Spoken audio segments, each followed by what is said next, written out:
नमस्कार दोस्तों, आज वडोदरा के भव्य बीसीएस स्टेडियम कोटाम्बी के मैदान पर भारत और न्यूजीलैंड के बीच साल 2026 की वनडे सीरीज का पहला मुकाबला शुरू हुआ, जहां भारतीय कप्तान शुभमन गिल ने टॉस जीतकर न्यूजीलैंड को पहले बल्लेबाजी के लिए आमंत्रित करने का साहसी निर्णय लिया। न्यूजीलैंड की ओर से डेवन कॉनवे और हेनरी निकोल्स की सलामी जोड़ी ने भारतीय तेज गेंदबाजों मोहम्मद सिराज और हर्षित राणा के खिलाफ बहुत ही संभल कर अपनी पारी का आगाज किया, जहां पारी के तीसरे ओवर में मोहम्मद सिराज की एक ऑफ स्टंप से बाहर जाती गेंद पर हेनरी निकोल्स ने शानदार क्लिप शॉट खेलकर बाउंड्री बटोरी और न्यूजीलैंड का खाता खोला। इसके बाद चौथे ओवर में हर्षित राणा की एक डीली हाफ वॉली गेंद पर डेवन कॉनवे ने अपने ट्रेडमार्क अंदाज में सीधे बल्ले से पंच मारते हुए चौका जड़ा, जिससे न्यूजीलैंड के इरादे साफ नजर आने लगे थे। वडोदरा के बीसीएस स्टेडियम कोटाम्बी की उस ताजा पिच पर न्यूजीलैंड के सलामी बल्लेबाजों ने भारतीय आक्रमण के खिलाफ अपनी पकड़ मजबूत करनी शुरू कर दी थी, जहां पांचवें ओवर में मोहम्मद सिराज ने एक बार फिर डेवन कॉनवे को हाथ खोलने का मौका दिया और कॉनवे ने गेंद की चौड़ाई का फायदा उठाते हुए उसे कवर की दिशा में बड़ी नजाकत से ड्राइव किया, जिससे न्यूजीलैंड को एक शानदार चौका मिला और उन्होंने रनों की गति को तेजी से आगे बढ़ाना शुरू किया। खेल के छठे ओवर में भारतीय टीम को एक सुनहरा मौका मिला था, जब हर्षित राणा की एक बाहर निकलती गेंद पर हेनरी निकोल्स ने हवा में शॉट खेला, लेकिन थर्ड मैन पर खड़े कुलदीप यादव ने निकोल्स का एक बेहद आसान सा कैच टपका दिया, जिससे निकोल्स को एक बड़ा जीवनदान मिला। और इसी ओवर की अगली गेंदों पर डेवन कॉनवे ने हर्षित की शॉट गेंद पर एक बेहतरीन पुल शॉट खेलकर बाउंड्री हासिल की, जिससे भारतीय खेमे में निराशा साफ देखी जा सकती थी। सातवें ओवर में मोहम्मद सिराज ने अपनी रणनीति बदलते हुए एक स्लोअर गेंद फेंकी, लेकिन कॉनवे आज गजब की लय में थे और उन्होंने फिर से एक नजाकत भरा शॉट खेलकर गेंद को कवर के बाईं ओर से बाउंड्री के पार पहुंचाया, जिससे न्यूजीलैंड का आत्मविश्वास 7वें आसमान पर पहुंच गया। आठवें ओवर में हर्षित राणा ने निकोल्स को डराने के लिए एक तेज शॉट गेंद का प्रयास किया, जिस पर निकोल्स ने बहुत ही शानदार तरीके से खुद को पोजीशन में लाया और स्क्वायर लेग के पास से एक दमदार चौका जड़ दिया, जिससे न्यूजीलैंड का स्कोर अब 10 ओवरों के पावर प्ले के बाद बिना किसी नुकसान के 55 रनों के पार पहुंच चुका था और भारतीय कप्तान शुभमन गिल ने अब प्रसिद्ध कृष्णा और वॉशिंगटन सुंदर को गेंदबाजी के मोर्चे पर तैनात किया। 11वें ओवर में प्रसिद्ध कृष्णा की एक तेज गेंद पर निकोल्स ने अपनी क्लास दिखाते हुए एक और कलात्मक चौका जड़ा और इसके तुरंत बाद 13वें ओवर में जब वॉशिंगटन सुंदर अपनी टर्न होती गेंदों से बल्लेबाजों को परेशान करने की कोशिश कर रहे थे, तब निकोल्स ने एक बहुत ही नियंत्रित स्वीप शॉट खेला और बैकवर्ड स्क्वायर लेग के पास से बाउंड्री बटोर कर दबाव को स्पिनरों पर स्थानांतरित कर दिया। 14वें ओवर में प्रसिद्ध कृष्णा ने एक बार फिर आक्रामक रुख अपनाते हुए निकोल्स को शॉर्ट गेंद फेंकी, जिस पर निकोल्स ने किया और वहां मौजूद मोहम्मद सिराज की बेहतरीन फील्डिंग और डाइव के बावजूद अंपायर ने इसे चौका करार दिया, क्योंकि स्लाइड करते समय सिराज का हाथ बाउंड्री लाइन को छू गया था। 15वें ओवर में जादुई चाइनामैन कुलदीप यादव खुद गेंदबाजी करने आए, लेकिन निकोल्स ने उनकी दूसरी ही गेंद पर अपनी तकनीक का मुजाहिरा पेश किया और एक बेहतरीन रिवर्स स्वीप खेलकर गेंद को बैकवर्ड पॉइंट के दाईं ओर से बाउंड्री के पार पहुंचा दिया, जिससे अब मैच पूरी तरह से न्यूजीलैंड के पक्ष में झुकता हुआ दिखाई दे रहा था। 19वें ओवर में जब कुलदीप यादव ने एक फ्लाइटेड गेंद फेंकी तो डेवन कॉनवे ने घुटने टेक कर एक गगनचुंबी और विशाल छक्का जड़ा, जो डीप स्क्वायर लेग पर खड़े वॉशिंगटन सुंदर के सिर के काफी ऊपर से निकलकर दर्शकों के बीच गिरा, जिससे भारतीय कप्तान के चेहरे पर चिंता की लकीरें गहरी हो गईं। खेल के 20वें ओवर में हेनरी निकोल्स ने वॉशिंगटन सुंदर की एक सीधी गेंद को लॉन्ग ऑफ की दिशा में हल्के हाथों से पंच करके एक सिंगल चुराया और वडोदरा की इस धरती पर अपना एक बहुत ही जुझारू और महत्वपूर्ण अर्धशतक पूरा किया। जबकि इसी ओवर की अंतिम गेंद पर डेवन कॉनवे ने सुंदर के खिलाफ अपने कदमों का जादू इस्तेमाल किया और एक्स्ट्रा कवर के ऊपर से एक दर्शनीय व मनमोहक चौका जड़कर अपना भी शानदार अर्धशतक पूरा किया, जिससे न्यूजीलैंड का स्कोर 21 ओवरों में बिना किसी नुकसान के 120 रनों के पार हो चुका था। ऐसा लग रहा था कि यह सलामी जोड़ी आज भारत के लिए एक बहुत बड़ी मुसीबत और सिरदर्द बन जाएगी, लेकिन तभी कप्तान गिल ने एक रणनीतिक बदलाव करते हुए हर्षित राणा को दोबारा गेंदबाजी के मोर्चे पर लगाया, जिन्होंने आते ही मैच का पासा पलट दिया। 22वें ओवर की पहली 2 गेंदों पर निकोल्स ने हर्षित राणा को लगातार 2 कड़क चौके जड़कर अपना रौद्र रूप दिखाया था, लेकिन तीसरी गेंद पर हर्षित ने अपनी चतुराई दिखाई और एक सटीक ऑफ कटर गेंद फेंकी, जिसे निकोल्स पूरी तरह समझने में नाकाम रहे, जिससे हेनरी निकोल्स ऑफ कटर पर बल्ले का बाहरी किनारा लगने के कारण विकेटकीपर के हाथों में 69 गेंदों पर 62 रनों की एक शानदार पारी खेलकर आउट हो गए। उनकी इस पारी में 8 शानदार चौके शामिल हैं। भारतीय टीम अभी इस सफलता का जश्न मना ही रही थी कि हर्षित राणा ने इसी ओवर की अंतिम गेंद पर डेवन कॉनवे को भी अपनी जबरदस्त रफ्तार और अंदर आती इन स्विंग से पूरी तरह अचंभित और चकमा दे दिया, जिससे डेवन कॉनवे ड्राइव खेलने के प्रयास में इन स्विंगर पर नियंत्रण खो बैठे और इनसाइड एज लगने के कारण सीधे बोल्ड हो गए, जिससे डेवन कॉनवे 67 गेंदों पर 56 रनों की एक बेहतरीन अर्धशतकीय पारी खेलकर आउट हो गए। उनकी इस पारी में 6 शानदार चौके और एक गगनचुंबी छक्का शामिल है।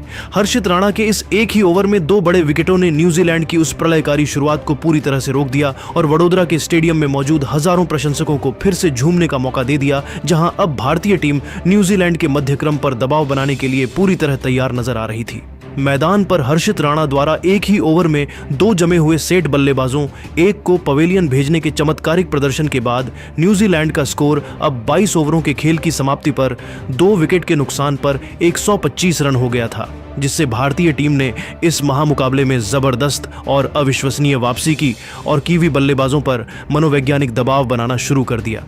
न्यूजीलैंड की टीम, जो कुछ समय पहले तक 350 रनों के विशाल स्कोर की ओर अग्रसर दिख रही थी, वह अब अचानक बैकफुट पर आ चुकी थी, क्योंकि उनके दोनों सलामी बल्लेबाज जो पिच के मिजाज को समझ चुके थे, वह अब डगआउट में लौट चुके थे। क्रीज पर अब विल यंग और न्यूजीलैंड के सबसे अनुभवी फिनिशर डेरिल मिचेल की बिल्कुल नई जोड़ी मौजूद थी, जिन्होंने भारतीय स्पिनरों रविंद्र जडेजा और कुलदीप यादव की फिरकी और तेजी से घूमती गेंदों के खिलाफ बहुत ही सावधानी, सूझबूझ और रक्षात्मक रवैये के साथ बल्लेबाजी करना शुरू किया, क्योंकि वे जानते थे कि एक और विकेट न्यूजीलैंड की पारी को पूरी तरह संकट में डाल सकता था। खेल के 23वें ओवर में कप्तान शुभमन गिल ने गेंद जादुई ऑलराउंडर रविंद्र जडेजा को थमाई, जिन्होंने अपनी सटीक लाइन और लेंथ से विल यंग को पूरी तरह बांध कर रखा और उन्हें हाथ खोलने का कोई भी मौका नहीं दिया, जिसके परिणाम स्वरूप जडेजा ने इस ओवर में केवल 2 रन खर्च किए और भारतीय फील्डरों ने भी मुस्तैदी दिखाते हुए कीवी बल्लेबाजों को सिंगल लेने के लिए संघर्ष करने पर मजबूर कर दिया। इसके बाद 24वें ओवर में गेंदबाजी करने आए चाइनामैन गेंदबाज कुलदीप यादव ने भी अपनी फिरकी पर शानदार नियंत्रण दिखाते हुए रनों की गति पर पूरी तरह अंकुश लगा दिया और विल यंग को अपनी गुगली से कई बार छकाया, जिससे न्यूजीलैंड के खेमे में चिंता साफ नजर आने लगी थी। भारतीय गेंदबाजों ने इन मध्य ओवरों में जिस तरह से दबाव बनाया वह काबिले तारीफ था, क्योंकि वडोदरा की पिच अब स्पिनरों को टर्न और उछाल दोनों प्रदान कर रही थी, जिसका फायदा जडेजा और कुलदीप बखूबी उठा रहे थे। 25वें ओवर के खत्म होने तक न्यूजीलैंड की टीम ने 2 विकेट के नुकसान पर 133 रन बना लिए थे, जहां विल यंग 11 गेंदों पर 8 रन बनाकर क्रीज पर अपनी आंखें जमाने की कोशिश कर रहे थे और वह 8 रन पर नाबाद थे, जबकि उनके साथ दूसरे छोर पर डेरिल मिचेल बहुत ही संभलकर खेलते हुए 3 गेंदों पर 4 रन बनाकर नाबाद थे। भारतीय गेंदबाजों ने पिछले कुछ ओवरों में जिस तरह से न्यूजीलैंड के दोनों सेट सलामी बल्लेबाजों को एक ही अंतराल में पवेलियन भेजा था, उसने न्यूजीलैंड के एक बहुत बड़े और प्रलयकारी स्कोर बनाने की योजना को थोड़ा धीमा और बाधित कर दिया था। लेकिन भारतीय टीम ये अच्छी तरह जानती थी कि अभी भी क्रीज पर मिचेल जैसे महाविनाशकारी और विस्फोटक बल्लेबाज मौजूद थे, जो किसी भी समय अपनी पावर हिटिंग से रनों की रफ्तार को बढ़ा सकते थे और गियर बदलकर भारतीय आक्रमण को दोबारा दबाव में ला सकते थे। वडोदरा का यह स्टेडियम अब एक बेहद कड़े और संघर्षपूर्ण मुकाबले का गवाह बन रहा था, जहां हर एक गेंद और हर एक रन की कीमत बहुत बढ़ गई थी और भारतीय प्रशंसक अब मध्य क्रम के विकेटों की उम्मीद में शोर मचा रहे थे, ताकि कीवी टीम को एक सीमित स्कोर पर रोका जा सके। 25वें ओवर के बाद न्यूजीलैंड की टीम अपनी पारी को फिर से संवारने की कोशिश कर रही थी। 26वें ओवर की चौथी गेंद पर मोहम्मद सिराज ने न्यूजीलैंड के सबसे खतरनाक बल्लेबाज डेरिल मिचेल को एक बैक ऑफ लेंथ गेंद फेंकी, जिस पर मिचेल ने हवा में शॉट खेला और मिड ऑफ पर खड़े कप्तान शुभमन गिल के ऊपर से गेंद निकल गई थी। भारतीय गेंदबाजों ने रनों पर अंकुश लगाने की पूरी कोशिश की, लेकिन खेल के 28वें ओवर में मोहम्मद सिराज ने एक बार फिर अपनी रणनीति बदली और 126 किलोमीटर प्रति घंटे की रफ्तार वाली एक धीमी शॉर्ट पिच गेंद फेंकी, जिस पर विल यंग पूरी तरह चकमा खा गए, जिससे विल यंग रैंप शॉट खेलने के प्रयास में 16 गेंदों पर 12 रन बनाकर आउट हो गए। उनकी इस पारी में कोई बाउंड्री शामिल नहीं है और केएल राहुल ने विकेट के पीछे एक बहुत ही आसान सा कैच लपका। वडोदरा के बीसीए स्टेडियम कोटांबी की उस तपती दोपहर जब विल यंग का विकेट गिरा तो न्यूजीलैंड का मध्यक्रम गहरे दबाव में नजर आ रहा था। लेकिन तभी मैदान पर न्यूजीलैंड के सबसे विस्फोटक फिनिशर ग्लेन फिलिप्स ने कदम रखा और उन्होंने खेल के 29वें ओवर में रविंद्र जडेजा की एक बेहद सटीक और धीमी गति की गेंद को नजाकत के साथ बैकवर्ड पॉइंट की खाली दिशा में धकेलकर अपना खाता खोला, जिससे न्यूजीलैंड की रुकी हुई पारी एक बार फिर धीरे धीरे आत्मविश्वास के साथ आगे बढ़ने लगी। भारतीय कप्तान शुभमन गिल ने रनों की गति रोकने के लिए अपने दोनों अनुभवी स्पिनरों को मोर्चे पर लगा रखा था, लेकिन खेल के 31वें ओवर में रविंद्र जडेजा ने ग्लेन फिलिप्स को हाथ खोलने का एक दुर्लभ मौका दे दिया, जहां उन्होंने गेंद को थोड़ा सा शॉर्ट और बाहर की ओर रखा और फिलिप्स ने बिना किसी झिझक के गेंद की चौड़ाई का पूरा फायदा उठाते हुए एक्स्ट्रा कवर की दिशा में एक जोरदार और प्रलयकारी पंच मारा, जिससे न्यूजीलैंड के खाते में एक शानदार और कड़क चौका जुड़ गया। न्यूजीलैंड के बल्लेबाजों ने अब स्पिनरों के खिलाफ अपनी रणनीति बदलनी शुरू कर दी थी और इसी का मुजाहिरा खेल के 32वें ओवर में देखने को मिला, जब रविंद्र जडेजा ने एक बार फिर थोड़ी छोटी लेंथ की गेंद फेंकी, जिस पर क्रीज पर जमे हुए डेरिल मिचेल ने बिजली की फुर्ती से घुटने टेक कर अपना सिग्नेचर स्लॉग स्वीप शॉट खेला और गेंद को हवा में लहराते हुए मिड विकेट बाउंड्री के बाहर 4 रनों के लिए भेज दिया, जिससे भारतीय फील्डर केवल गेंद को बाउंड्री के पार जाते हुए देखते रह गए।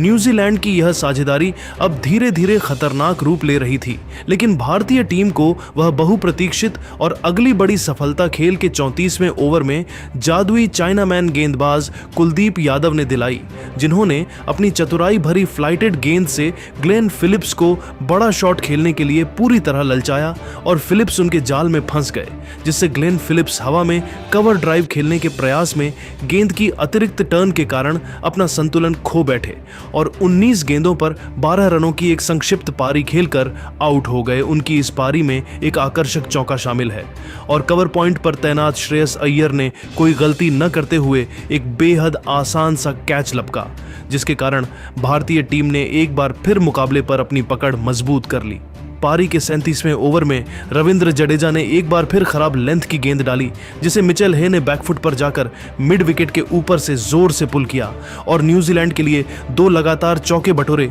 जिससे कीवी टीम का स्कोर 200 के करीब पहुंचने लगा था। लेकिन खेल के 38वें ओवर में प्रसिद्ध कृष्णा ने एक बार फिर गेंदबाजी के मोर्चे पर वापसी की और उन्होंने एक ऐसी आग उगलती इन स्विंगर गेंद फेंकी जिसने मिचेल हे को पूरी तरह अचंभित कर दिया, जिससे मिचेल हे डिफेंस करने के प्रयास में 13 गेंदों पर 18 रन बनाकर आउट हो गए। उनकी इस संक्षिप्त पारी में 2 चौके शामिल हैं और गेंद उनके डिफेंस को चीरते हुए सीधे मिडिल स्टंप के ऊपरी हिस्से से जा टकराई। इसी ओवर की अंतिम गेंद पर डेरिल मिचेल ने 1 रन लेकर न्यूजीलैंड के 200 रन पूरे किए और भारतीय कप्तान शुभमन गिल अब डेथ ओवरों के लिए अपनी फील्डिंग सजाने लगे थे। 39वें ओवर में रविंद्र जडेजा ने एक बार फिर मिचेल को ललचाया, लेकिन मिचेल ने मिड विकेट की दिशा में एक और जोरदार चौका जड़कर अपने इरादे साफ कर दिए कि वह रुकने वाले नहीं हैं। 40वें ओवर के अंत तक न्यूजीलैंड की टीम ने 5 विकेट के नुकसान पर 212 रन बना लिए थे, जहां डेरिल मिचेल 47 गेंदों पर 41 रन बनाकर बहुत ही सूझबूझ से बल्लेबाजी कर रहे थे और उनके साथ कप्तान माइकल ब्रेसवेल 9 गेंदों पर 6 रन बनाकर नाबाद थे। न्यूजीलैंड ने पारी के अंतिम 10 ओवरों में रनों की गति बढ़ाने के लिए अपना पूरा जोर लगा दिया। खेल के 41वें ओवर में जादुई चाइनामैन कुलदीप यादव ने अपनी फिरकी से डेरिल मिचेल को ललचाया, लेकिन मिचेल ने अपना पैर आगे निकालकर एक गगनचुंबी छक्का जड़ा और इसी ओवर में एक फुर्तीला सिंगल लेकर अपना एक शानदार अर्धशतक पूरा एक किया, जिससे न्यूजीलैंड की टीम एक बड़े स्कोर की ओर बढ़ने लगी। इसके बाद 43वें ओवर में हर्षित राणा ने न्यूजीलैंड के कप्तान माइकल ब्रेसवेल को एक सटीक यॉर्कर डाली, जिस पर ब्रेसवेल ने लॉन्ग ऑन की दिशा में शॉट खेलकर दूसरा रन लेने का जोखिम उठाया, लेकिन बाउंड्री से दौड़कर आए श्रेयस अय्यर ने बिजली की फुर्ती दिखाते हुए सीधे थ्रो से स्टंप्स बिखेर दिए, जिससे माइकल ब्रेसवेल रन आउट होने के कारण 18 गेंदों पर 16 रन बनाकर आउट हो गए। उनकी इस पारी में एक चौका शामिल है। न्यूजीलैंड को इसी ओवर के बाद एक और बड़ा झटका लगा जब 44वें ओवर में गेंदबाजी करने आए मोहम्मद सिराज ने जाक फॉल्क्स को अपनी गति से चकमा दिया, जिससे जाक फॉल्क्स डिफेंस करने के प्रयास में 2 गेंदों पर 1 रन बनाकर आउट हो गए और गेंद उनके बल्ले का किनारा लेकर सीधे ऑफ स्टंप से जा टकराई। पारी के 46वें ओवर में मोहम्मद सिराज ने एक बार फिर यॉर्कर डालने की कोशिश की, लेकिन गेंद स्लॉट में गिरी और डेरिल मिचेल ने अपनी प्रचंड शक्ति का प्रदर्शन करते हुए 88 मीटर लंबा विशाल छक्का लॉन्ग ऑन के ऊपर से जड़ दिया, जिससे दर्शकों में उत्साह बढ़ गया। खेल के 47वें ओवर में हर्षित राणा ने क्रिस्टियन क्लार्क को एक धीमी गेंद फेंकी, जिस पर क्लार्क ने बड़ी ही चतुराई से बैककट खेलकर बाउंड्री बटोरी और न्यूजीलैंड के स्कोर को 250 के पार पहुंचाया। इसके बाद 48वें ओवर में प्रसिद्ध कृष्णा गेंदबाजी करने आए और डेरिल मिचेल ने उन पर पूरी तरह धावा बोल दिया, जहां उन्होंने पहली गेंद पर स्कूप शॉट के जरिए चौका जड़ा और अगली गेंद पर एक शानदार छक्का लगाकर भारतीय खेमे में खलबली मचा दी। लेकिन प्रसिद्ध कृष्णा ने इसी ओवर की चौथी गेंद पर जबरदस्त वापसी की और एक सटीक फुल लेंथ गेंद डाली, जिसे मिचेल पूरी तरह मिस कर गए, जिससे डेरिल मिचेल एलबीडब्ल्यू होने के कारण 71 गेंदों पर 84 रनों की एक आतिशी पारी खेलकर आउट हो गए। उनकी इस पारी में 5 चौके और 3 छक्के शामिल हैं।